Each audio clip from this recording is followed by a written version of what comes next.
ভারত নিয়ন্ত্রিত কাশ্মীরের পহেলগামে এক মর্মান্তিক সন্ত্রাসী হামলায় প্রাণ হারিয়েছেন কমপক্ষে ২৪ জন পর্যটক।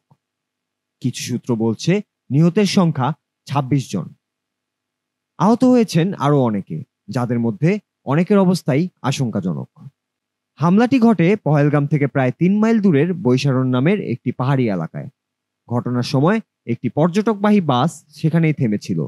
বাস থেকে নামার পরপরই পাহাড়ি জঙ্গল থেকে বেরিয়ে আসে বন্দুকধারীরা। শুরু হয় এলোপাতাড়ি গুলি। প্রত্যক্ষদর্শীদের ভাষ্য অনুযায়ী হামলাকারীরা নারী ও পুরুষদের আলাদা করে কেবল পুরুষদের লক্ষ্য করেই গুলি চালাচ্ছিল। এক বেঁচে যাওয়া নারী জানান, তার স্বামী মাথায় গুলিবিদ্ধ হয়ে ঘটনাস্থলেই মারা যান। এমন বেদনাদায়ক অভিজ্ঞতার কথা জানান পল্লবী রায়, যিনি হারিয়েছেন তার স্বামীকে। প্রথম গুলির শব্দেই চারপাশে ছড়িয়ে পড়ে আতঙ্ক।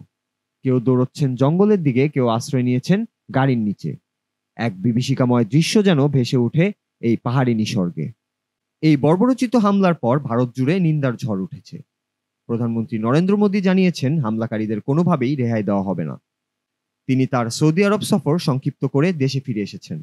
মার্কিন প্রেসিডেন্ট ডোনাল্ড ট্রাম্প ভারতের পাশে থাকার বার্তা দিয়েছেন এবং মোদির সঙ্গে ফোনে কথা বলেছেন। কাশ্মীরের সাবেক মুখ্যমন্ত্রী ওমর আবদুল্লাহ এটিকে সাম্প্রতিক সময়ের সবচেয়ে ভয়াবহ বেসামরিক হতাহতের ঘটনা বলে উল্লেখ করেছেন। হামলার পরপরই ভারতীয় সেনা ও কাশ্মীর পুলিশ যৌথভাবে অভিযান শুরু করে। চলছে চিরুনি তল্লাশি, বিশেষ করে পহেলগাম ও তার আশেপাশের এলাকায়। এই ঘটনার রেশ কাটতে না কাটতেই উত্তেজনা ছড়ায় কাশ্মীরের উরিতে। আজ সকালে সেখানে সেনা ও জঙ্গিদের মধ্যে শুরু হয়েছে গুলির লড়াই। ভারতীয় এক সেনা জানায়, ২-৩ জন জঙ্গি সীমান্ত পেরিয়ে ঢোকার চেষ্টা করছিল। তখনই সংঘর্ষ শুরু হয়। এদিকে পুঞ্চ জেলার তাতাপানি এলাকায় ভারত পাকিস্তান সীমান্তে গুলি বিনিময়ের খবরও মিলছে।